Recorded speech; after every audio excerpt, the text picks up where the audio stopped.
Nida Dafnun Aleph, on va commencer au milieu de la page. Amar Rava, Umode Rabbi Yohanan, Le'inyan Maaser, de Mahshevet Hibur, Shmah Mahshava. De quoi s'agit-il? C'est relatif à un enseignement de Rabbi Yohanan, qui figure déjà dans le daf précédent, c'est-à-dire daf Nun Hamoud Aleph en bas. Tournez la page. Regardez la dernière ligne. Amar Rabba Bar Hana, Amar Rabbi Yohanan, Ulshin, Shezra'an mitehila lebehema, venimlach alehem le Adam, tzrichot mahashava lekshe'italshu, kasavar mahshevet hibur loshmah mahshava. C'est-à-dire, il y a une plante qui s'appelle Ulshin.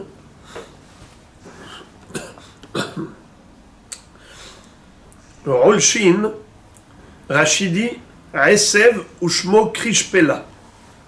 C'est le nom de cette plante, en français ancien. D'après d'autres, c'est Esev Mar Hakaroui Hindivi, endive. Ce ne sont pas les endives qu'on connaît aujourd'hui. Les endives qu'on connaît aujourd'hui, ça portait le nom de chicorée. Ah ouais. Rashi Mefaresh, Shezur Esev Akaroui Krishpela, Ulam Targum Shel Milazu, Lo Yadua Lanu. Mekubal Lefaresh Hindivi, Minim Anikraim Be'anglit Endives, O Escarole, les endives. Ou bien Menuem Nikraim Ulshin Kelashon Mishnah. Bon. Ulshin, la spécificité de cette plante, c'est que c'est mangeable pour les hommes, mais c'est mangeable pour les animaux. Et très souvent, on cultive ça pour donner à manger aux animaux. Parfois, les hommes décident d'en manger. Quel est le din lorsqu'on a planté des ulshin en tant que nourriture animale, bestiale? Donc ça s'appelle ma'achal behema. Quel est le din si on les a plantés pour donner à manger à des hommes? Ça s'appelle ma'achal adam. Quelle est la différence? La différence, est-ce que c'est mekabel tum'a ou pas? Si ça s'appelle ochel de ma'achal adam, si jamais ces plantes-là ont été mouillées, premièrement, ensuite étaient mises au contact d'une source d'impureté, par exemple, un homme tamé l'a touché à cette plante, elle est devenue tméa. Si cette plante a été cultivée pour donner à manger à des animaux, donc ça s'appelle de la nourriture animale, ce n'est pas du ochel adam, eh bien, c'est pas mekabel tum'a. Même si un homme tamé l'a touché, la plante est restée tahor. Voilà donc la différence entre Ulshin, qui a été cultivé la Adam, ou cultivé la Behema. Rabbi Yohanan a dit la chose suivante. Quel est le din si au départ, au moment de la plantation, au moment de la semence, l'homme a ensemencé, il a semé ses graines de plantes de Ulshin, les Behema. Ensuite, une fois que ça a poussé, il a changé d'avis. Il a dit, ah, elles sont belles ces Ulshin, j'ai envie de les manger. Je voudrais en faire de la nourriture pour Adam. Très bien. Donc il a pensé à cela. Plus tard, on a cueilli ces Ulshin. Et au moment de la cueillette, on n'avait pas du tout d'intention précise. Ni les Shem Adam, ni les Shem Behema. Quel est le din de ces plantes, de ces Ulshin? C'est Mekabel Tum'a comme Ma'achal Adam? Ou est-ce que ce n'est pas Mekabel Tum'a comme si c'était Ma'achal Behema? Figurez-vous que ce n'est pas Mekabel Tum'a. Pourquoi? Car Rabbi Yohanan nous dit pour que la mahashava de l'homme change le statut de la plante, qui initialement avait été plantée, pourquoi faire Ma'achal behema. Donc ce n'était pas Mekabel Tum'a. Tu voudrais maintenant changer de statut. Tu voudrais que ces plantes ne soient plus considérées Ma'achal behema, mais plutôt Ma'achal Adam. Et qu'elles soient Mekabel Tum'a. La Mahashava toute seule, au moment où la plante elle est encore Mehouberet, ça ne sert à rien. Car au moment où la plante est Mehouberet, elle n'est pas encore Ochel.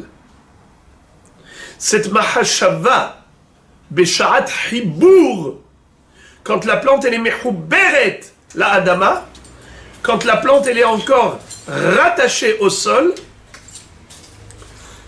la Mahashava de l'homme n'a aucun impact sur cette plante.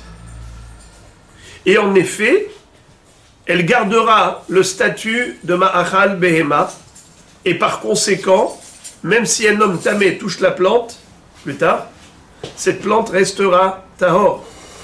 Pourquoi? Car elle n'a pas changé de statut. Elle ne s'est pas transformée de Ma'achal Behema à Ma'achal Adam. Étant donné que la Mahashava de l'homme, de changer de destination, de changer d'utilisation, d'en faire de ces Ulshin Ma'achal Adam, c'est une Mahashava que l'homme a eue à quel moment? Au moment où la plante était encore rattachée au sol, qu'elle n'avait pas encore le statut de Ochel. Donc cette Mahashava n'a pas eu d'impact. Par contre, si au moment du Ma'asé, au moment où l'homme est Tolesh, au moment où l'homme cueille la plante, il cueille ses Ulshin, à ce moment-là, il dit, voilà, je cueille ces Ulshin, les Shem Ma'achal Adam. Désormais, ces légumes, ces Ulshin, qui initialement étaient Ma'achal Behema, sont devenus Ma'achal Adam, et automatiquement, Mekabel Tum'a. Donc Rabbi Yochanan nous a enseigné un Yesod. Mahshavat Hibur ena Mahashava. Relisons cette phrase du Dafnoun en bas. Amar Rabbi Yochanan, Ulshin, chez Zera'an mitehila le behema. Des Ulshin qui ont été plantés au début pour être de la nourriture animale. Venimlach alehen la Adam. Et il a regretté, il a changé d'avis, et il a réservé ces Ulshin, les Ma'achal Adam. Je tourne la page. Tzrichot Mahashava leksheitalshu. Il faut une Mahashava nouvelle pour transformer ces Ulshin et leur retirer le statut de Ma'achal Behema et leur donner le statut de Ma'achal Adam. Il faudra repenser à cela au moment de la tlisha, au moment de la cueillette. Tzrichot Mahashava leksheitalshu. Ça veut dire pas seulement au moment de la cueillette, mais après la cueillette. Le sujet de la Sugia ici, c'est relatif à ce qu'a dit Rabbi Yochanan. Rabbi Yochanan, dans Dafnoun Hamoud Aleph en bas, il nous a enseigné un Yesod, que la Mahashava de l'homme n'a pas d'impact sur une plante qui est rattachée au sol, uniquement sur une plante qui est déjà cueillie. C'est la raison pour laquelle Ulshin, qui est une plante qui est généralement utilisée pour les animaux, mais parfois même pour les humains. Alors, est-ce que cette plante-là, une fois cueillie, une fois qu'elle est ochel, si un homme tamé l'a touchée, est-ce qu'il a rendu tamé, oui ou non? Alors, ça dépend. Si c'est de la nourriture animale, ça reste tahor. Si c'est de la nourriture pour un être humain, ça devient tamé. Car le din du ochel qui peut devenir tamé, c'est uniquement du ochel adam, ma'achal adam. Mais si c'est ma'achal behema, ça ne peut pas devenir tamé, même si un homme tamé l'a touché. Même si un reptile mort a touché la plante, elle reste tahor. Même coupé. Hein? Même coupé. Oui, oui, même coupé. J'ai une plante comme ça qui est détachée du sol. Si c'est ma'achal behema, ça s'appelle pas ochel. Et même si un homme tamé touche, ça ne va pas rendre cette plante tmea. La plante elle reste tahor, car c'est pas du ochel. C'est pas du ma'achal adam. On ne parle pas d'exclusivité. On ne dit pas que la plante coupée est exclusivement réservée à l'animal. Elle peut avoir le statut d'être consommée. Alors, regarde. Je parle d'abord du yesod. Le yesod, la base, le principe de base. Ma'achal Adam, cueilli déjà, et Mekabel Tum'a. Ma'achal Behema, même cueilli, n'est pas Mekabel Tum'a, car c'est Ma'achal Behema. Maintenant, quel est le din du Rolshin? Rolshin, c'est une plante très spéciale. Elle est généralement utilisée pour la donner comme nourriture aux animaux, mais il se peut parfois que l'être humain décide de l'utiliser à des fins personnelles, pour de la nourriture humaine. Alors, quel est le din si un homme prend des Rolshin qui étaient initialement réservés aux animaux, mais maintenant que c'est talouche, il a décidé de manger. Il a décidé de transformer ses Rolshin en Ma'achal Adam. Eh bien, s'il a eu cette marshava lorsque la plante était déjà détachée du sol, cette marshava, elle a un impact. Elle transforme l'aliment animal en aliment humain. Quand bien même il en donnera à manger aux animaux. Oui, quand bien même au début il a donné une partie aux animaux, s'il prend cette plante-là et celle-là il dit, cette Rolshin-là sera pour moi, eh bien, ça s'appelle Ochel. Si un tamé touche, il rend tamé. Maintenant, c'est quoi le chidouche? Le chidouche, c'est de dire que si cette mahashava, il a eu, quand la plante était encore rattachée au sol, cette mahashava n'a pas d'impact. C'est ce que disait Rabbi Yochanan, que la mahashava de transformation d'aliment bestial en aliment humain ne peut pas transformer le statut de ces Rolshin, qui au début était Ma'achal Behema et qui n'était pas Mekabel Tum'a. Ce n'est pas parce que l'homme a décidé d'en faire sa nourriture propre que ça va être considéré Ma'achal Adam et Mekabel Tum'a. Non. Pourquoi? Car la plante, elle est encore rattachée au sol. Comme ces Rolshin sont encore Mechoubarim, la Adama, ça ne s'appelle pas encore Ochel. Et puisque quand c'est Mechoubar, la Adama, c'est pas encore du Ochel, la Mahashava de l'homme n'a aucun impact sur cette plante. Parce que ça s'appelle Mahshevet Hibour. Mahshevet Hibour et la Mahashava. Ça, c'est le chidouche de Rabbi Yochanan. Maintenant, qu'est-ce qu'on apprend dans notre daf à nous, aujourd'hui, daf Nun Aleph, Amoud Aleph au milieu de la page? Amar Rava, ou modé Rabbi Yochanan, les Inyan Maaser, des Mahshevet Hibour, Shmah Mahshava. Rava nous dit que ce même Rabbi Yochanan, qui nous a enseigné que la Mahashava de l'homme n'a pas d'impact sur la plante qui est rattachée au sol, pour la transformer de Ma'achal Behema en Ma'achal Adam, pour lui changer le statut. Au début, ça a été planté pour donner cela à manger aux animaux. Donc c'était de la nourriture bestiale. Ma'achal Behema n'est pas Mekabel Tum'a. Même si il a changé d'avis, étant donné qu'au moment où il a changé d'avis, c'était encore rattaché au sol, eh bien ça ne sert à rien qu'il ait changé d'avis. Sa marshava est considérée comme inexistante. Et le statut de la plante reste le même. C'est-à-dire Ma'achal Behema. Ça ne sera pas Mekabel Tum'a. Quand est-ce que la marshava de l'homme peut impacter la plante? Les Rolshin, qui étaient initialement Ma'achal Behema, deviendront désormais de la nourriture humaine que si l'homme a changé de destination, a décidé de changer d'utilisation de Behema au Adam, une fois que c'était déjà cueilli, que c'était déjà Ochel, talouche. Rava dit, bien que Rabbi Yochanan ait enseigné cela, mais il a enseigné que dans le cadre de la notion de Tum'a. Mais il n'a pas enseigné ça dans le cadre de Ma'aser.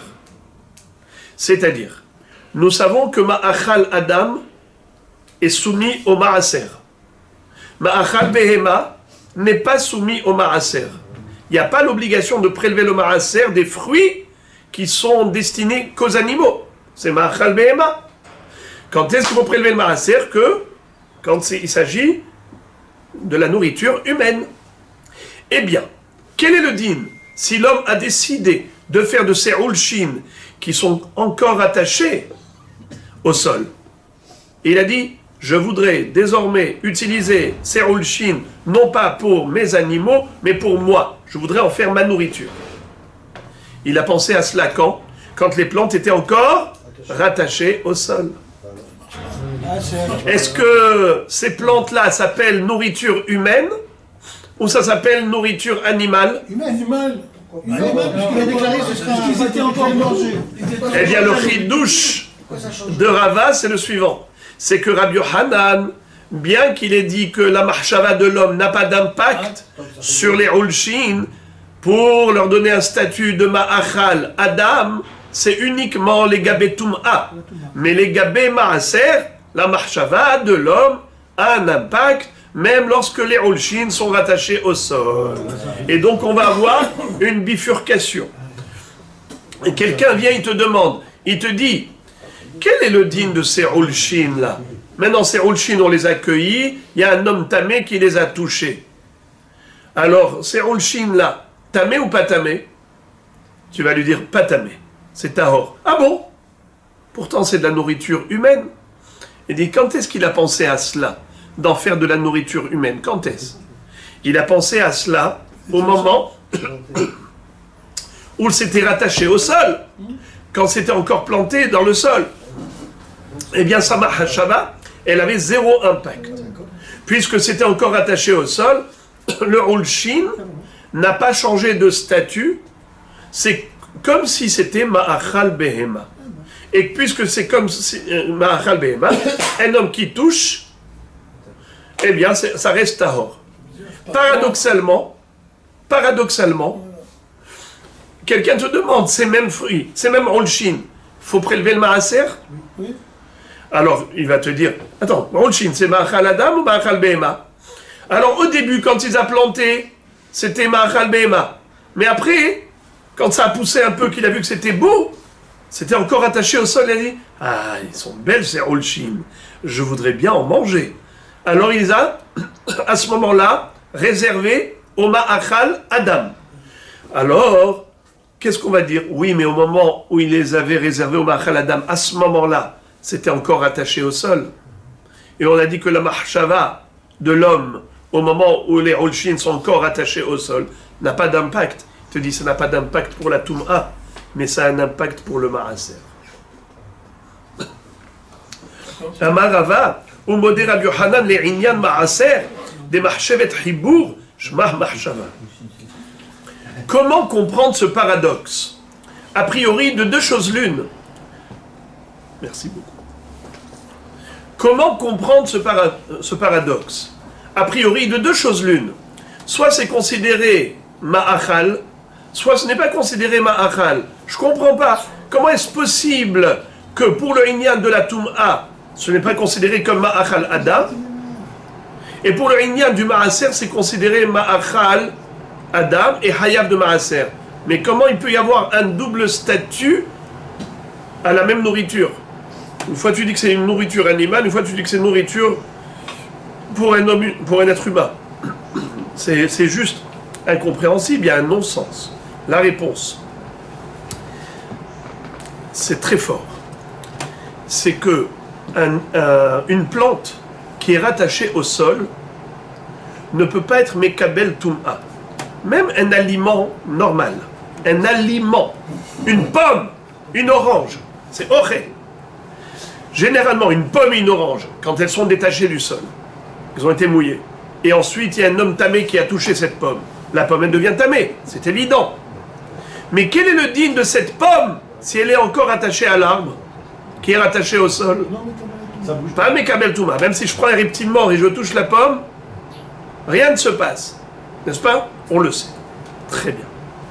Par contre, pour le maaser, figurez-vous que je peux dire, au moment où le fruit est rattaché au sol, je ne peux pas évidemment faire le maaser puisqu'on n'a pas encore cueilli.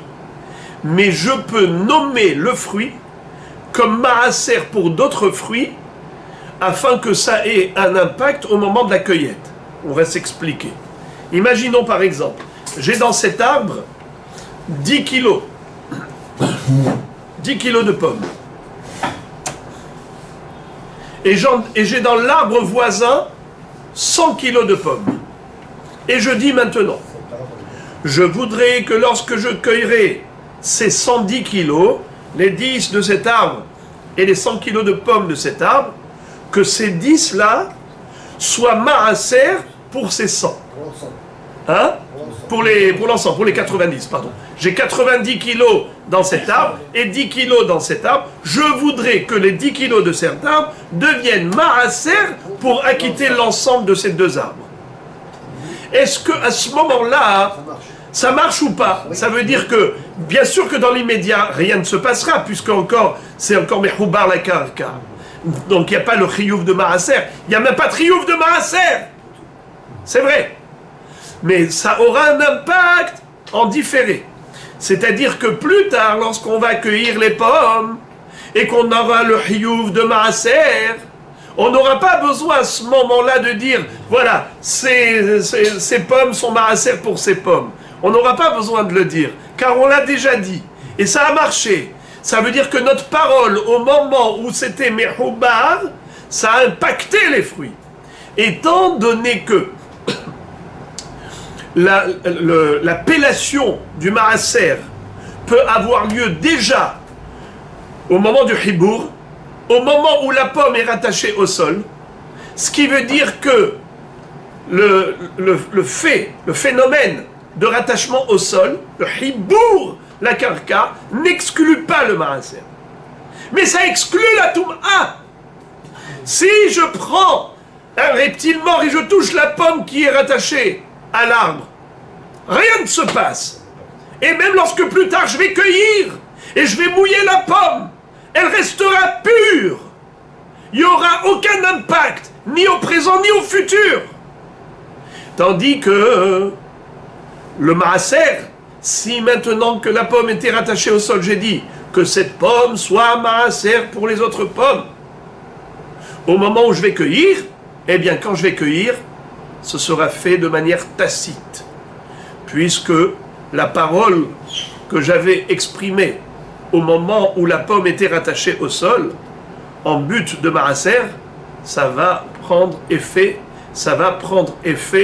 plus tard lorsque on va cueillir la pomme. Donc on a compris pourquoi la marshava au niveau maaser, elle impacte les roulchines même quand ils sont rattachés au sol, et la marshava pour la tum'a, pour transformer ma'achal adam, ma'achal behema en ma'achal adam, les inyan tum'a, ça n'a aucun impact lorsque les roulchines sont encore attachés au sol. Pour le maaser, la marshava, elle a un effet. Pour la tum'a, elle n'a aucun effet tant que les roulchines sont rattachés au sol. Merci de votre question. Maintenant. Il faudrait pour cela que les pommes soient cueillies ensemble, en 2 ans. Il faudra les cueillir, une fois que tout sera cueilli, ça prendra effet. Les amis, maintenant. Rava, qui lui a fait dire cela à Rabbi Yochanan, parce qu'il n'a pas entendu de Rabbi Yochanan. Rava suppose que Rabbi Yochanan serait d'accord que pour le maaser, la marshava de l'homme va, oui, avoir un impact, alors qu'elle n'avait aucun impact pour la tum'a. D'où il a déduit cela? Comment est-ce qu'il était si convaincu? Cette idée ingénieuse, elle est née de quelque part. Rava n'est pas un inventeur. Écoutez ça. Amar Rava, Mina Aminala, d'où est-ce que je l'ai déduit pour l'affirmer? Ditnan, car il y a une Mishnah dans Masechet Maasrot. Hasi'a, vea Ezov, vea Koranit, c'est-à-dire 3 sortes de plantes. Il y en a une qui s'appelle Si'a. Rashi traduit le mot Si'a par foliole. Vous connaissez le foliole? Moi non plus. Ezov, alors Ezov c'est l'hysope, Za'atar. Ve'akoranit, Rashi traduit par Chadria. Vous connaissez? Moi non plus. Alors on a 3 sortes de plantes. La plante qui s'appelle Sia, la plante qui s'appelle Kornit, et la plante qui s'appelle Ezov. Ces 3 plantes-là, chez Gadlou Bahatzer, Imayu Nishmarim, Hayavim Bemaasot. Si ces fruits-là ont poussé dans le hatser, c'est-à-dire dans la cour, dans son jardin. Oh, je reprends. Amar Rava mina aminala. Rava dit, d'où est-ce que je déduis qu'en effet Rabbi Yochanan est obligé d'admettre qu'il y a une différence entre la notion de maaser et la notion de tum'a, bien que la marshava de l'homme n'a pas d'impact sur les roulchines qui sont rattachés au sol, mais tout de même, la marshava de l'homme a un impact sur les roulchines par rapport au maaser. D'où je l'ai déduit d'une Mishnah dans la Masechet Maasrot. Ditnan, Hasi Avea Ezov et Koranit, Sheba Hatzer, Imayu, Nishmarin, Hayavin. La Mishnah nous dit que si quelqu'un a planté Sia, c'est une sorte de plante que Rashi traduit par foliole. Ezov, c'est l'hysope. Koranit, Rashi traduit Koranit, Shadria. Shegadlu Bahatzer, qui ont poussé dans la cour, dans le jardin, le petit jardin à côté de la maison. Imayu Nishmarim Hayavim. Si l'homme, il a été chômeur, ces plantes-là, alors, si ces plantes étaient shmurim, c'est Hayav de Maaser. Rashi dit que, pour l'instant, on a cru que le mot Nishmarim, ça veut dire que l'homme a gardé ces plantes pour les manger. Il a gardé ces plantes pour les manger. Et là, Rava fait l'analyse suivante. Echidami, elima dezar'inu, mitehila la adam, tzricha le memar. Ces plantes-là, si depuis le début, l'homme avait l'intention de les manger, ça veut dire qu'il a cultivé ces plantes-là, ces herbes, dans l'intention de les manger. Qu'est-ce que nous dit la Mishnah? Hayav de Maaser. Il y a zéro chidouche. Il n'y a aucun chidouche, c'est normal. Si c'est de la nourriture humaine, c'est sûr qu'il faut prélever le Maaser. Quel est le chidouche? Et là, forcément, et là, là, des araïnou mitehila la behema. Vekatane mayunishmarim hayavim. On est obligé de dire que s'il y a un chidouche ici, c'est lequel? C'est qu'au début, l'homme, il avait planté ces plantes-là pour des animaux. Le kornit, le ezov et la sia, c'était initialement pour des animaux. Et après ça, il a changé d'avis. Qu'est-ce que ça veut dire, il a changé d'avis? Hayu nishmarim. Qu'est-ce que ça veut dire, nishmarim? La Gemara a cru comprendre que le mot, que le verbe shomer, ici dans le sens de garder pour soi.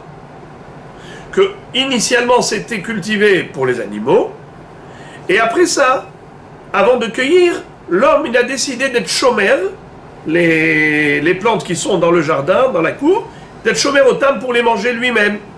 Donc tu vois que quoi? Qu'on est hayav de maaser, bien que l'homme ait changé de destination, il a changé d'utilisation, c'est-à-dire il a pris la décision quand les fruits, quand les plantes étaient encore rattachées au sol. Et donc tu vois que ça a un impact. Voilà d'où j'ai déduit ma'alacha. Que la marshava de l'homme, elle peut impacter des plantes, même si elles sont encore rattachées au sol, concernant le maaser, mais pas concernant la tum'a. Voilà comment Rava a fait sa déduction. La Gemara dit, Ribono shel olam. Ça c'est une preuve. Ça c'est une preuve qu'un homme peut impacter des plantes qui sont rattachées au sol par rapport à sa mahashava. C'est pas une preuve, je peux te donner une autre explication. Amar Abashi, hacha behatzer she'alu me'elen askinan ustama le adam kaime. Ve'achi ka'amar. Im hahatzer meshameret perotea hayavim ve'im lav peturim. Qu'est-ce que ça veut dire? C'est que je peux te donner une autre explication complètement à cette Mishnah. Pas du tout dans le sens que tu as compris, Rava. Je peux te dire qu'en réalité, ce qu'on veut nous enseigner, c'est que ces plantes, à savoir Kornit, Ezov et Sia, ce sont des plantes qui peuvent être utilisées pour des animaux. Mais jusqu'à preuve du contraire, c'est cultivé pour des hommes. C'est ça ce que cette Mishnah veut nous dire. En général, les hommes se servent du za'atar, ils se servent de l'hysope, ils se servent du kornit, ils se servent du sia. Maintenant, c'est vrai que si tu as décidé de faire une culture c'est-à-dire de cultiver spécialement pour les animaux, tu peux. Mais la Mishnah, ce qu'elle veut t'enseigner, que Hayav Bema'aser, dans le sens où, quand tu as stam cultivé, tu n'as pas décidé pour qui tu cultives, pour qui tu as planté, eh bien on dit Stama les Adam. Stama les Adam. Ça veut dire que Mistama, s'il n'y a pas eu d'intention particulière, on dit que normalement, naturellement, ces herbes-là, ces plantes-là, sont cultivées pour les hommes. Sauf si tu as dit, je plante pour les animaux. Alors maintenant, ça c'est le premier chidouche. Maintenant le deuxième, c'est même pas un chidouche, c'est une halakha qui est connue, à savoir qu'on n'est pas tour de maaser pour des plantes hefker. C'est-à-dire, si je suis propriétaire d'un champ et ces fruits m'appartiennent, évidemment je suis hayav de maaser. Mais quel est le din si j'ai trouvé des fruits qui ont poussé dans un champ qui est hefker? Il n'y a pas de propriétaire. Il y a là-bas du cornite, il y a là-bas du ezov, de l'hysope, des petits buissons d'hysope. Il y a là-bas du sia. Eh bien, tout ça c'est hefker. Il n'y a pas de hiyuv de maaser. Même si c'est ma'achal adam, eh bien c'est ça ce que nous dit la Mishnah. Imayu nishmarin, ça veut dire que ces plantes-là ont poussé dans un hatzer qui est chamour, sous-entendu, qui appartient à un propriétaire, qui a mis une clôture, et donc c'est pas abandonné, c'est pas des plantes abandonnées. Il faut prélever le maaser. Et pourquoi il faut prélever le maaser? Car ça s'appelle la nourriture humaine. Et pourquoi ça s'appelle la nourriture humaine? Car ce genre de plante, sia, cornite, ezov, en général, c'est utilisé pour les humains. C'est ça ce que vous nous enseignez la Mishnah. Mais en aucun cas tu peux déduire de là le fameux Yesod, le principe extraordinaire que tu as voulu être Mechadesh, de dire qu'un homme peut changer de statut à une plante, même quand elle est encore attachée au sol. Et tu as fait dire à Rabbi Yochanan quelque chose de paradoxal. Pour la Toum'a, un homme, quand il a décidé de transformer les Ulshin qui étaient Ma'achal Behema, au début il les a plantés pour Ma'achal Behema, après ça il a changé d'avis. Il a dit je voudrais les utiliser à des fins personnelles, Ma'achal Adam. Qu'est-ce qu'on a dit? Étant donné que cette pensée il a eu quand c'était rattaché au sol, ça ne sert à rien au niveau de la Toum'a. Ça conserve le statut de Ma'achal Behema, même plus tard. Quand on va les cueillir, ça s'appellera Ma'achal Behema. Sauf si l'homme a pensé en faire du Ma'achal Adam une fois que c'était déjà cueilli. Talouche. Mais pas Mehouba. Tandis que pour le Ma'aser, c'est considéré Ma'achal Adam et c'est Hayav de Ma'aser, bien que l'homme ait eu cette pensée quand? Au moment où c'était encore attaché au sol. Mais Houbar la Karka. Ce chidouche phénoménal, atomique, nucléaire, qu'est-ce qui t'a permis de le dire? Rava, comment tu as fait dire une chose pareille, aussi étrange, aussi étonnante à Rabbi Yochanan? Eh bien, tu l'as déduit de cette Mishnah. C'est cette Mishnah qui t'a poussé à cette conclusion. Mais cette Mishnah, je peux te l'expliquer différemment et tu n'as aucune preuve. C'est la Kushia de Rav Ashi. Alors les amis, en effet, la Gemara n'a pas répondu à cette question de Rav Ashi, ce qui veut dire en d'autres termes, c'est que Rav Ashi a compris différemment la Mishnah qu'a cité Rava. Donc c'est une mahloket. D'après certains Rishonim, Behemet Rav Ashi n'est pas d'accord avec Rava. C'est pas juste une question qu'il a posée, c'est carrément pour sa part une réfutation. Et il pense qu'il n'y a aucune différence entre le registre Toum'a et le registre Maaser. Si on considère que l'homme n'a aucun pouvoir d'impacter une plante qui est encore attachée au sol par rapport à la Toum'a, ce sera idem pour le Maaser. Tant qu'elle est rattachée au sol, on ne peut pas changer de statut à cette plante. C'est ce que pense Rav Ashi personnellement. Il n'est pas d'accord avec Rava, qui a fait dire à Rabbi Yochanan qu'il y a une différence entre Toum'a et Maaser. Donc c'est une mahloquette entre Rava et Rav Ashi. Comment comprendre cette Mishnah? Est-ce qu'on peut dégager de cette Mishnah une preuve, oui ou non? Rava pense que oui, Rav Ashi pense que non. Mais malgré tout, le parcours de la Gemara n'est pas terminé. On va encore zoomer sur le hidouche de Rava. Mativ Rav Ashi. Encore une question de Rav Ashi sur ce Hidouche de Rava. Qu'est-ce que tu as dit, Rava? Bien que l'homme, quand il a eu cette marchava, le Olshin était encore rattaché au sol, mais pour le Maaser, ça s'appellera plus Ma'achal Behema, ça s'appellera comment? Adam. Ma'achal Adam. Et donc Hayab de Maaser. S'il te plaît, qu'est-ce que tu as dit? Que pour la Tum'a, ça s'appelle Ma'achal Behema, pour le Maaser, ça s'appelle Ma'achal Adam. Bevakasha. Explique-moi maintenant la Mishnah qu'on a déjà apprise nous-mêmes il y a juste quelques jours. On n'a pas eu le temps d'oublier cette Mishnah. Kol shechayavin b'maasrot metameim tum'at ochalim. Nachon? Kol shechayavin b'maasrot metameim tum'at ochalim. Vous vous rappelez, oui ou non? Si la plante elle est chayavet de maaser, cette plante est concernée par les dynimes de tum'a. Ça veut dire que si, par exemple, il y a eu un homme tamé qui a touché cette plante à un moment donné, cette plante qui a été mouillée, eh bien, deviendra tamé. La Mishnah a dit que c'est une règle générale. Donc, s'il y a une notion de maaser, il y a une notion de tum'a. Ribono shel olam. Rava, comment tu as pu dire une chose pareille? Que ces plantes-là, Ulshin, qui étaient plantées pour les animaux, qui avaient un statut de Machal Behema, eh bien, bien que l'homme ait eu la pensée d'en faire Machal Adam, ça restera Machal Behema pour la Tum'a, et donc ça ne sera pas Mekabel Tum'a, mais ça s'appellera Machal Adam pour le Maaser, et donc Hayab de Maaser. Ribono shel Olam, tu as trouvé donc un aliment qui peut être Hayab de Maaser, et qui n'est pas Mekabel Tum'a, mais c'est contraire à la Mishnah qui dit, règle générale, tout aliment qui est Hayab de Maaser est Mekabel Tum'a. Haïkahane, de Hayavin be Maaser, venametamim Tum'atochalin. Il lui a répondu, Amarava Achikama, Kol min chez Hayab be Maaser, metame Tum'atochalim. La Mishnah, quand elle a dit, Kol chez Hayab be Maaser, mais Kabel Tum'at Ochalin, il parlait des catégories, des espèces, en matière d'espèces. Les espèces qui peuvent être Hayab de Maaser, cette espèce est apte à devenir tamé.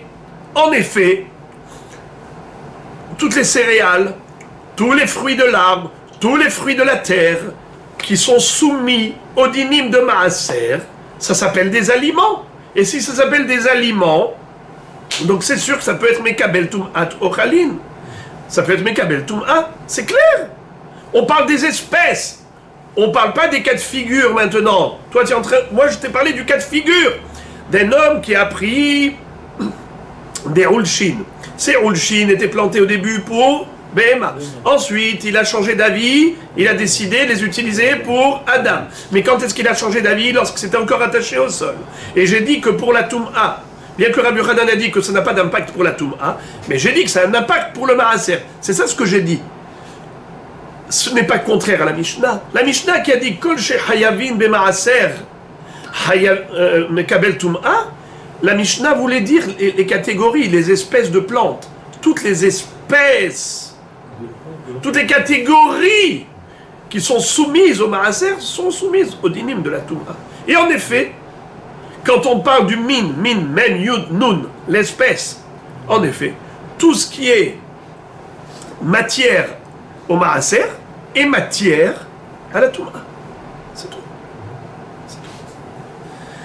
Achinami mistabra. D'ailleurs, il lui amène une preuve, comme quoi les Mishnayot, elles parlent des espèces. Elles ne rentrent pas dans les détails halachiques. Marshava, pas marshava. Elles ne rentrent pas là-dedans. La Mishnah est en train de parler des espèces. La preuve. Regarde l'autre Mishnah. On a pris l'autre Mishnah. Achinami mistabra. C'est logique ce que je dis. Midekatane sefa. Puisque dans l'autre Mishnah qui suit, il est écrit Kol she hayav bereshit hagez, hayav bematanot. Toute bête qui est soumise à la mitzvah de Reshit Hagez est soumise à la mitzvah de Matanot. C'est quoi cette mitzvah de Reshit Hagez? Lorsqu'on va tondre le troupeau, les moutons qui ont de la laine, on va tondre leur laine, on a une obligation de donner les prémices de cette tonte de laine au Kohen. Reshit gez tsonecha. Les prémices de la tonte de la laine de ton menu bétail. D'accord. Est-ce qu'il faut donner aussi les matanotes? Bien sûr. C'est quoi les matanotes? Zéroa, les hayaïm et keva. Lorsqu'on a abattu une bête, on a fait la shrita, il faut donner la patte avant droite. Zéroa, plutôt. Zéroa, c'est la patte avant droite, l'avant-bras. Les hayaïm, c'est-à-dire les joues. Keva, c'est l'appareil digestif. Tu donnes ça à qui? Au Kohen. Donc le Kohen, il reçoit deux choses. Il reçoit matana, les oies, les chayaïm et keva. Il reçoit reshit agez. Alors on est en train de dire que toute bête qui est plutôt comme ça. Kol shechaya bereshit agez, chayav bematanot. Qu'est-ce que ça veut dire? On parle de l'espèce. On parle de l'espèce. D'où je sais qu'on parle de l'espèce? Que toute espèce qui est soumise à la mitzvah de reshit agez, elle est soumise à la mitzvah de matanot. D'où je sais qu'on parle de l'espèce et qu'on n'est pas rentré dans les détails halachiques. Preuve. Quel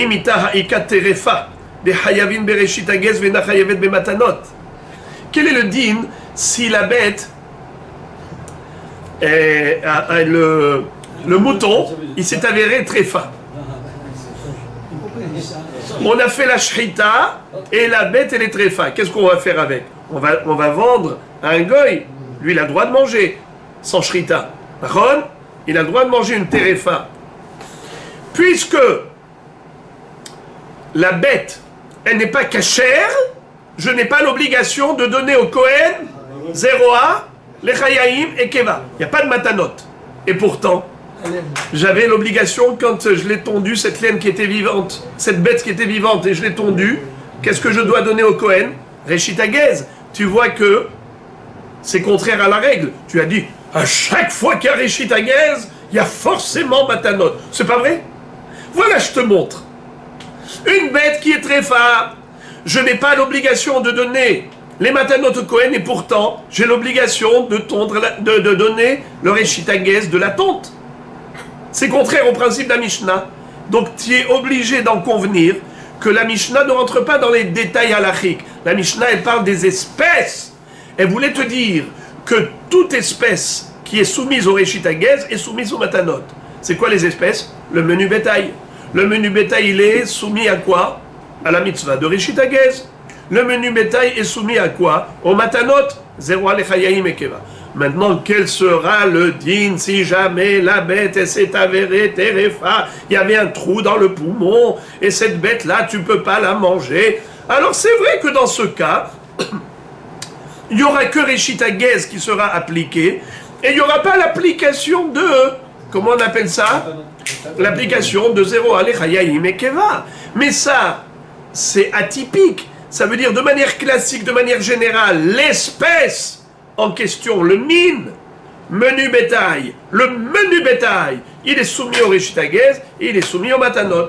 Maintenant, il y a un cas de figure exceptionnel, mais ça ne remet pas en cause le principe, parce que le principe, il parle de l'espèce. La même chose, ma réponse, elle est très belle.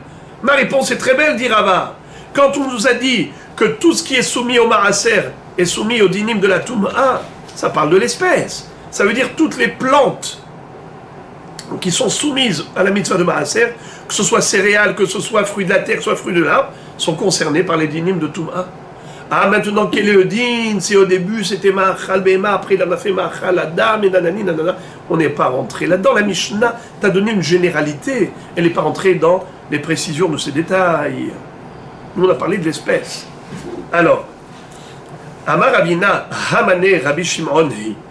Ravina réfute cette jolie preuve de Rava, qui a voulu dire que ces Mishnayot, elles parlent de généralité par rapport aux espèces, et elles ne rentrent pas dans les détails de cas de figure atypiques, à savoir, dans ce cas, où quel est le din, si, par exemple, ici, les Roulchin, il a pensé en faire Ma'achal Adam, au moment où c'était encore attaché au sol. Pour le Maaser, ça s'appelle Chayav de Maaser, pour la Toum'a, ça s'appelle Chayav Toum'a.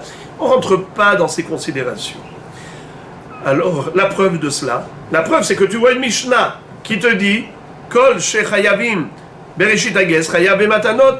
C'est pas vrai. Tu vois qu'il y a une bête qui est Chayav de Reshit Hagez, elle n'est pas Chayav de Matanot, comme par exemple une bête qui est Terefa.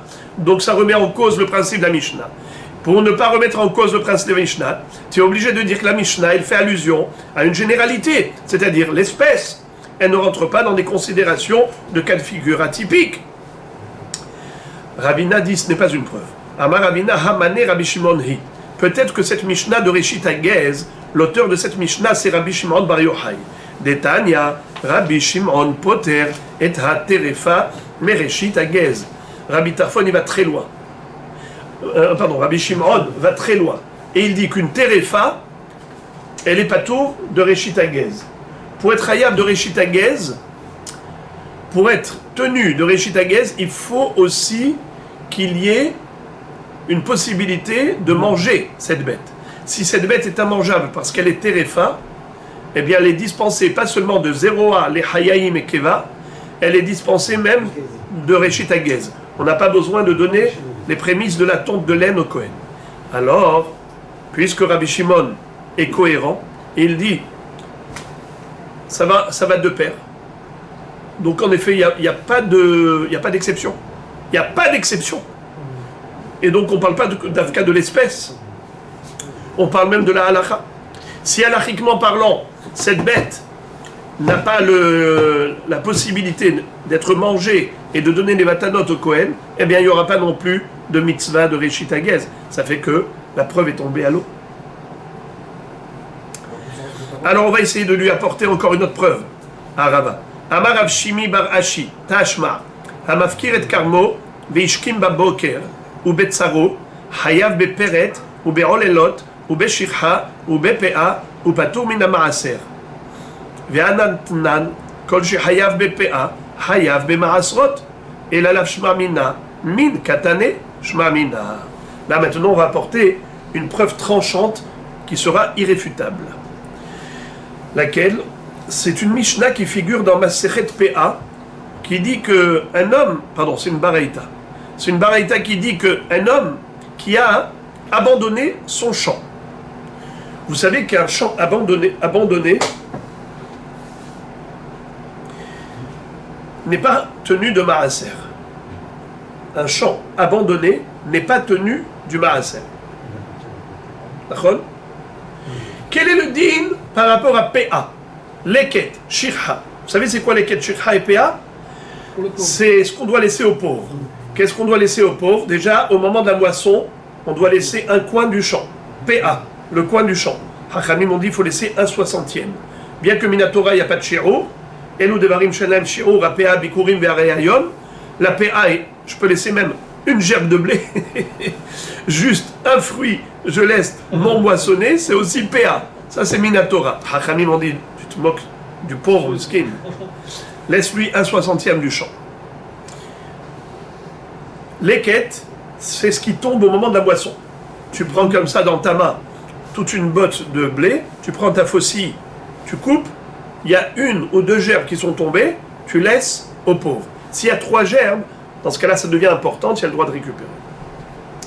Ça s'appelle leket. Maintenant, c'est quoi shirha? Shirha, c'est dans le cas d'oubli. J'avais des bottes de blé et j'ai oublié dans le champ 1 ou 2 bottes. Il faut que je les laisse aux pauvres. S'il y avait 3 bottes, c'est trop important, j'ai le droit de récupérer. Alors, Rabotai, écoutez quelque chose de beau. De la même façon que pour les céréales, on a le din de leket, shirha et PA, pareil, au moment de la vendange des raisins, on a la mitzvah de peret et rolelot et shirha et PA. C'est quoi peret? Peret, c'est les raisins qui tombent. Des raisins qui tombent, tu les ramasses pas, tu les laisses aux pauvres. Pratim, peret. C'est quoi rolelot? Rolelot, c'est des grappes pauvres. Normalement, comment elle est constituée une grappe? De katef et de natef. D'épaule et de suite. De colonne vertébrale. C'est-à-dire, comment c'est une grappe? Vous avez comme 2 épaules et vous avez comme une colonne vertébrale au milieu. Ça, c'est une belle grappe qui est riche. Mais imaginons que c'est olelot. Ça veut dire que vous avez une grappe de raisin, mais elle n'a pas cette forme. Vous avez dans la grappe des raisins par-ci, des raisins par-là. Ça s'appelle une grappe pauvre. Cette grappe qui est pauvrement constituée, on doit la laisser aux pauvres. Laisse la pauvre aux pauvres. C'est-à-dire que on doit laisser pour les pauvres Peret, Rolelot et PA. Mais aussi Shicheha. C'est quoi Shicheha? Lorsqu'on a oublié des fagots de raisin, 1 ou 2 fagots qu'on a laissés dans le champ, tu laisses ça pour les pauvres. D'accord. Maintenant, quel est le din si le bonhomme, en fait, c'était pas son champ? Il a abandonné. C'est son champ, il a abandonné, ce n'est plus le sien. Ça veut dire qu'il a tout abandonné. Mais le matin, il vient et il récolte. C'est-à-dire qu'il récupère. Il récupère. Pendant la nuit, il a regretté. Il récupère, il coupe. Alors maintenant, on dit comme ça.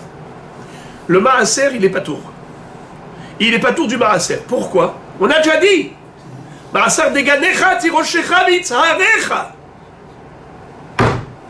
Puisque la Torah a dit que tu dois être propriétaire, et toi tu as pris maintenant d'un champ qui est efker, tu es patour. Par contre, tu es hayab de leket, shirha, pa, peret, olelot. Pourquoi? Car la Torah écrit les aniv et la guerre ta'azov otam. Ta'azov, ta'azov. 2 fois elle écrit ta'azov pour dire ta'azov dans le cas où tu es propriétaire, ta'azov dans le cas où tu n'es pas propriétaire. De ce fait, nous avons un cas de figure où tu es hayav de leket, shirha, pa, peret et olelot, et pourtant tu es patour de maaser. Très bien. Oh, Boker Tov. On n'a pas oublié notre Mishnah qu'on a étudié il y a quelques jours. Kol she hayav bePA, hayav bemaaser. S'il y a hiyuv de PA, il y a forcément hiyuv de maaser. Alors quoi? La Mishnah vont se contredire. La Mishnah va contredire la Baraïta? Ce n'est pas possible. Alors comment tu comprends la Mishnah? Vadaï, c'est une généralité. La Mishnah, elle parle de l'espèce. Quand elle a dit Kol she hayav bePA, hayav bemaaser, on parle de l'espèce. Les espèces de plantes qui sont soumises à la mitzvah de PA sont soumises à la mitzvah de maaser. Mais elle n'est pas rentrée dans les considérations du cas de hefker, pas hefker. Ça, c'est déjà des détails d'application de halachot subtils. La Mishnah n'est pas rentrée dans ces considérations. Donc voilà une preuve que Rava avait raison de dire que ces Mishnayot, c'est que des généralités. On va très vite terminer. Tnan hatam, modim hachamim le Rabbi Akiva, bezorei hashevet o hardal, bishnayim, o shlosh hamekomot, shenoten PA mikol echad ve'echad. C'est-à-dire, il y a dans Masechet PA une discussion entre Rabbi Akiva et Hachamim, à savoir quel est le din de Menamer. C'est quoi Menamer Sadeu? Menamer, le mot Namer, c'est un tigre, une panthère. Qu'est-ce qu'elle a la panthère? Elle a des taches sur sa peau. Ça veut dire que la couleur de sa peau est tachetée. Elle est tachetée. Vous avez déjà vu le tigre? La panthère. Alors imaginez-vous le tigre. Voilà. Allez, tigré. Le tigre, il a une peau qui est multicolore, qui est tachetée. Alors maintenant, Menamer Sadeu, c'est une façon de parler, c'est une expression qu'on a employée pour dire quelqu'un qui a cueilli les plantes de son champ, un peu par-ci, un peu par-là. Ça veut dire qu'il a laissé ensuite des taches. C'est quoi des taches? Il a laissé des plantes en place, mais des plantes par-ci, des plantes par-là. Quand tu prends une photo d'hélicoptère, qu'est-ce que tu vois? Tu vois une terre qui est tachetée. Puisque, de vue de haut, tu as un champ avec des plantes par-ci, des plantes par-là, parce que tu as cueilli comment? Tu as cueilli en prenant par-ci, par-là, et tu as laissé encore quelques plantes. Alors maintenant, très bien, tu arrives, tu as décidé maintenant, aujourd'hui, liquidation du stock. Je vais tout cueillir. Très bien. Monsieur, PA, tu dois donner la PA. D'accord. est-ce que je peux donner un 60e dans un endroit, une PA, et après tout le reste, je cueille pour moi? C'est-à-dire, je cueille pour moi et je laisse aux pauvres? Ou bien non, de chaque endroit, de chaque parcelle qui est restée, tu cueilles, tu laisses en 60e pour la PA. Ici, tu cueilles, tu laisses en 60e pour la PA. Pourquoi? Parce que c'est considéré comme des champs différents. Alors c'est une mahloquette entre Rabbi Akiva et Hachamim. La mahloquette entre Rabbi Akiva et Hachamim est la suivante. À savoir, Amenamer. Quel est le din? Rabbi Akiva dit, Menamer, c'est comme des champs différents. Et de chaque parcelle, tu vas devoir laisser une PA. Ça, c'est Rabbi Akiva. Mais Hachamim ne sont pas d'accord et ils considèrent que c'est un seul champ. C'est vrai qu'au début, tu es venu et tu as fait des entailles parce que tu as cueilli qu'une partie, tu as laissé une partie. Mais il n'en reste pas moins qu'au début, c'était un seul champ homogène. Alors écoutez maintenant ce que dit la Mishnah. Elle dit bien que Chachamim et Rabbi Akiva aient eu ce débat, mais ils sont tous d'accord sur un point. Lequel? L'histoire des épices. Chevet, c'est de l'anis. L'anis, c'est pas fait pour manger tel quel.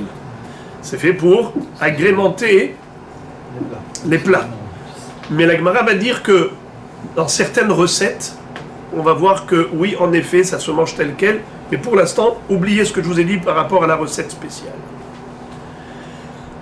Les épices, ça ne se plante pas en quantité astronomique. C'est-à-dire, un businessman qui a une usine d'épices, c'est sûr qu'il fait des champs entiers. Mais un amateur, un particulier, un homme qui fait que pour lui, il ne va pas planter des tonnes d'épices.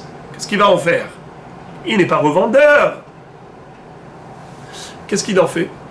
Un petit peu par-ci, un petit peu par-là.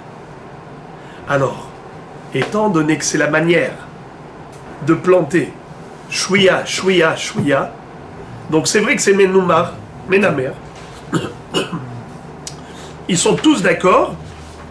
Modim Hachamim l'Rabbi Akiva bezorei Shevet o Hardal bishnaim ou Shosha mekomot shenaten pe'a mikol echad ve'echad. Puisque c'est comme ça qu'on plante les épices. L'anis, Hardal, ou bien Hardal c'est quoi? La moutarde. Eh bien on en plante un petit peu ici, un petit peu ici, un petit peu ici. Figurez-vous que chaque parcelle est considérée comme un champ à part. Il faut donner la PA de cette partie quand tu vas cueillir, la PA de cette partie quand tu vas cueillir, et la PA de cette partie quand tu vas cueillir. Même Hachamim sont d'accord. Pourquoi?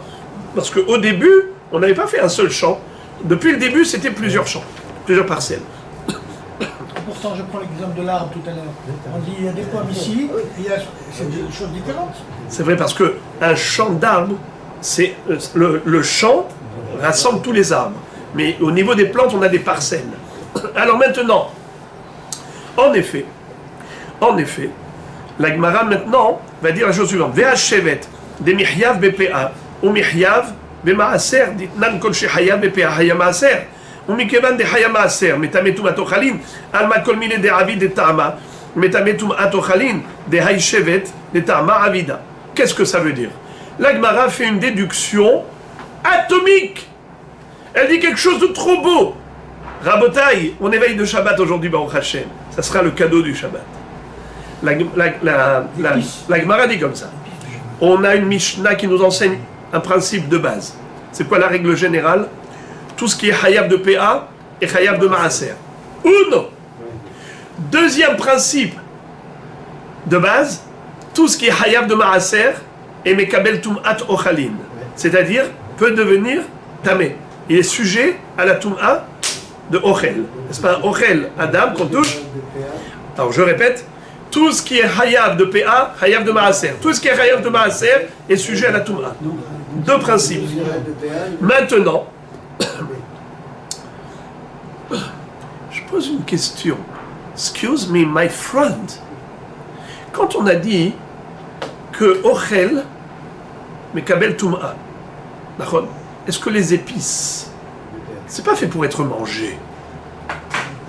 C'est pas des aliments, de la nourriture animale. C'est pour les humains, mais les humains ne mangent pas des épices. Ils mettent juste comme ça dans la marmite pour donner du goût. Ce n'est pas un aliment. Ce n'est pas un aliment. Un aliment, c'est quelque chose que tu manges comme ça, miam miam miam, parce que tu as faim, tu veux te restaurer. Est-ce que des épices, ça s'appelle de la nourriture humaine qui est sujette à la Toum'a et qui est également soumise à la mitzvah du Maaser? Question. La Gemara dit, de là nous avons une preuve tranchante qu'en effet, oui. Preuve, c'est que c'est Chayav de Péa, c'est Chayav de Maaser. Et la Gemara dit, Urminhi, pourtant nous avons appris le contraire. Hakosht, ve'achimum, ve'raché, be'samim, ve'atia, ve'achiltit, ve'apilpelim, ve'halat hariya, nikachin, bekesef, maaser, ve'en metameim, tum'at ochalim, divrei Rabbi Akiva. Amar lo Rabbi Yochanan ben Nuri, im nikachin, bekesef, maaser, mipnema ena mitameim, tum'at ochalim, ve'im ena mitameim, tum'at ochalim, אף לא ילקחו בכסף מעשר, ואמר רבי יוחנן בן נורי, נמנו וגמרו, שאינם ניקחים בכסף מעשר, ואינם מטמאים טומאת אוכלין. Ici, cette Mishnah a énuméré toute une série d'épices, des plantes qui servent d'épices. Et à ce propos, la Mishnah disait au nom de Rabbi Akiva que lorsqu'on va à Yerushalayim, vous savez qu'est-ce qu'on fait à Yerushalayim? On utilise les pièces de monnaie de Maaser Sheni. Quand quelqu'un a du Maaser Sheni, des fruits de Maaser Sheni, c'est quoi? Qu'est-ce qu'on en fait avec ces fruits de Maaser Sheni? On les mange à Jérusalem, parce que ce sont des fruits sacrés. Mais si c'est trop lourd, trop loin, qu'est-ce qu'on fait? On transfère la kedusha des fruits sur de l'argent. Et avec cet argent qui est kadosh, qu'est-ce que tu en fais? Tu montes à Jérusalem, tu achètes des produits alimentaires. Et qu'est-ce que tu fais? Tu les manges là-bas. Très bien. Est-ce que tu peux acheter des épices? Alors il dit comme ça, Rabbi Akiva, il dit tu peux acheter en effet des épices, mais ces épices-là ne sont pas mekabelim tum'a parce que ce n'est pas considéré comme un aliment à proprement dit. Rabbi Yochanan ben Nouri lui a dit, excuse me, c'est paradoxal, c'est contradictoire. C'est ou bien tu considères que c'est Raoula Achila, donc tu peux acheter avec de l'argent de Maaser Sheni. Donc dans ce cas-là, c'est Mekabel Tum'a. Ou bien si tu me dis que c'est pas Mekabel Tum'a parce que c'est pas du Ochel, alors tu peux pas non plus investir ton argent de Maaser Sheni dans ces épices. Alors il lui a répondu, Amar Afrizda Kitaniahi, Beshevet Asuya le Kamar. C'est quoi Kamar? C'est du Kamcha. C'est quoi Kamcha? C'est du Kuta Hababli. C'est quoi le Kuta Hababli? C'est une sorte de vinaigrette qui était fabriquée ainsi, une recette très spéciale. Un tiers c'était du gros sel, un tiers c'était du lait et un tiers c'était du pain rassis. Et on mélangeait les trois et on en faisait un genre de vinaigrette qui servait ensuite le matin pour tartiner sa tranche de pain pour un bon petit déj. Alors maintenant, étant donné qu'on mettait dans cette recette-là, on mettait aussi de l'anis. Donc l'anis ici n'a pas servi que d'épices pour donner du goût à la marmite, au plat. Ça a été carrément une partie du kamcha. C'est-à-dire je mange, c'est du ochel mamash. Voilà donc la raison pour laquelle on a considéré que le shevet c'était de l'aliment. Alors maintenant tu as posé la question, tu as dit, je comprends pas. Si c'est Chayab de Maaser et c'est Mekabel Tum'a, donc c'est du Ochel. Il lui dit, donc tu vois de là que les épices, c'est un statut de Ochel. Il dit, zéro preuve, ta preuve est ton ballot. L'épice, je peux te dire que c'est pas considéré comme un aliment consommé. C'est juste pour donner du goût. Ah, tu me dis, mais pourtant le chevet, l'anis, c'est fait que pour donner du goût. Ils disent pas vrai, il y a deux sortes d'anis. Il y a celle qui sert que à donner du goût, mais il y a celle qui sert à quoi? À être mangée dans le kamcha. Et en général, c'est fait pour le kamcha. Amar Afrizda Kitaniahi Beshevet Asuya le kamcha. Amar Avashi Amrita Lishmate Kamed Rav Kahana. Amar Lotema Beshevet Asuya le kamcha. Hastama Ligdera et Lastam Shevet le kamcha Asuya. Qu'est-ce que ça veut dire? Il lui a dit, pas seulement que s'il a utilisé pour kamcha, alors ça s'appelle ochel. En général, l'anis, c'est utilisé spécialement pour le kamcha et parfois pour donner du goût dans la marmite.